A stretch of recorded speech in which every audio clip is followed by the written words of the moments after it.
আমি তো খুবই ওভারওয়েলম যে বাংলাদেশের পেসাররা এত দারুণ স্টার্ট করেছে, 4 উইকেট তুলে নিয়েছে লাঞ্চের আগেই, মানে একদম লাঞ্চের আগের শেষ বলে তাসকিনের বলে আউট হয়ে গেলেন Cameron green. So Taskin was the only one যে উইকেট পেয়েছিল, মানে পায়নি এই ম্যাচে তখন পর্যন্ত, and finally he got that wicket. So আমরা 3 পেসার নিয়ে খেলাচ্ছি। হাসান মাহমুদ বল রিয়েলি ওয়েল, দুদিকে সুইং করাচ্ছিলেন, বেশ ট্রাবল দিচ্ছিলেন শুরু থেকে, এবং finally he earn that wicket. প্রথম উইকেটে যদি দেখি একেবারে তিনি ওভার দ্য উইকেট করছিলেন এবং এরপর রাউন্ড উইকেট করছিলেন, পরে ওভার দ্য উইকেট এসে তিনি উইকেটটা তুলে নেন। So that was excellent bowling from Bangladesh pacer. এবাদত এরপরে তিনি স্ট্রাইক করেছেন এবং ফাইনালি তাসকিন। সো এখন যেটা হয়েছে, ধরুন অস্ট্রেলিয়ার টপ অর্ডার মোটামুটি শুধুমাত্র স্টিভেন স্মিথ আছেন, এবং এখন তার আসলে লড়াইটা করতে হবে মিডল এবং লেট মিডল অর্ডারদের নিয়ে। ধরুন অ্যালেক্স কার্ডি নামবেন এখন, এরপরে ওয়েবস্টার ব্যাট করতে পারেন এবং প্যাট কামিন্স ব্যাট করতে পারেন আমরা যদি ধরে নিই। সো সেই জায়গাটাই বাংলাদেশের আমার মনে হয় যে দুর্দান্ত শুরু, কিন্তু একই সাথে চ্যালেঞ্জটা আসলে এর পরে শুরু হবে, বিকজ আপনি জানেন যে অস্ট্রেলিয়ায় ফার্স্ট সেশন পেসারদের দাপট থাকবে এবং বাংলাদেশ সেটা দারুণভাবে ফায়দাটা তুলে নিয়েছে। আর একটু ভালো লাগতো, মানে পারফেক্ট হতো যদি তানজিদ স্মিথের ওই গুরুত্বপূর্ণ ক্যাচটা নিতে পারতেন।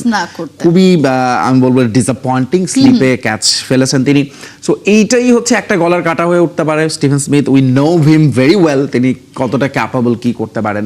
এবং যেটা শো এর আগে আপনার সাথে আমার একটু কথা হচ্ছিল যে স্টিভ স্মিথ যদি সেট হয়ে যেতে পারেন তাহলে আসলে দিনটা ঘুরে যেতে পারে। বিকজ এখন ধরুন লাঞ্চের পরে অলরেডি হি ইজ সেট। আমি বলবো যে তিনি যদিও এখনো খুব বেশি সময় ক্রিজে না, 7 রান করেছেন 25 বল থেকে, একটা বাউন্ডারি হাঁকিয়েছেন, বাট এটা আসলে তার জন্য খুবই চেনা পরিচিত একটা কন্ডিশন স্টিভেন স্মিথ। এই জায়গাটা থেকে তিনি এখন লাঞ্চের পরে যখন ব্যাট করতে নামবেন, আস্তে আস্তে স্পিনার আসবেন, he plays spin very well, এবং এই পেসারদেরও তিনি আসলে মোটামুটি আমার মনে হয় যে তিনি এখন হবেন কি ব্যাটসম্যান অফ অস্ট্রেলিয়া অবভিয়াসলি।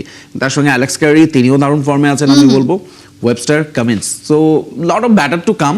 অস্ট্রেলিয়ার এই ব্যাটিং লাইন আপটা বেশ লম্বা, কারণ মিচেল স্টার্কও ব্যাট করতে পারেন, হ্যাজলউডও শেষ দিকে তিনি বেশ অনেকক্ষণ সঙ্গ দিতে পারবেন। সো চ্যালেঞ্জটা হচ্ছে আসলে বাংলাদেশের এর পরে, বিকজ প্রথমত বোলিং নিয়ে আসলে আমরা সবসময় স্যাটিসফ্যাক্টরি থেকেছি বাংলাদেশের বোলিং নিয়ে সব ধরনের ফরম্যাটে, এবং গত কয়েক বছর আমাদের মাথা ব্যথার কারণটাই হচ্ছে ব্যাটিং।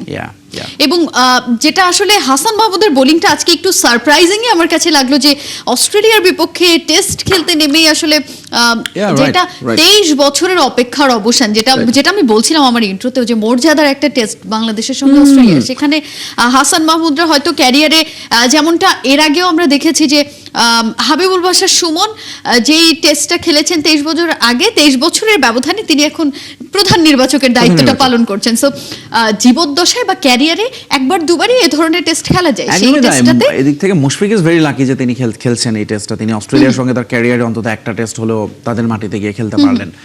সাকিব, তামিম তারা সেই সুযোগ পাননি। সো এইটা ইয়াংস্টারদের জন্য দারুণ অপরচুনিটি। নাহিদ রানা থাকলে খুব ভালো হতো।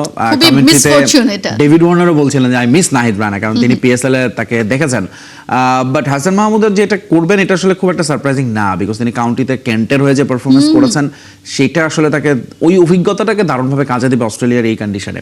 এবং স্পেশালি আপনি যদি অ্যাজ আ বোলার দুদিকে যখন সুইং করাতে পারবেন এবং উইকেটে যখন আপনি একদম অনেকটা সেট আপ করে তিনি তুলে নিয়েছেন, আমি বলবো সো দুর্দান্ত বোলিং আসলে হাসান মাহমুদের।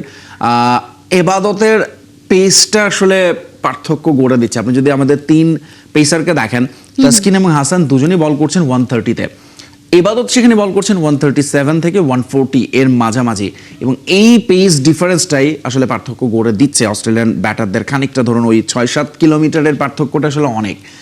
এই জায়গাটা যদি শুধু নাহিদ রানা থাকতেন তাহলে আসলে আমার মনে হয় যে বাংলাদেশ আরেকটু আপার হ্যান্ডে থাকতো, এবং অস্ট্রেলিয়ার যে এই শুরুতে আর্লি বাংলাদেশ যখন বোলিংটা পেয়েছে তখন আসলে নাহিদ রানা হলে সেটা আরেকটু চ্যালেঞ্জিং হয়ে যেত অস্ট্রেলিয়ান ব্যাটারদের জন্য। But still Bangladesh is a very good position. লাঞ্চের আগে 4 উইকেট নাই, 74 রান।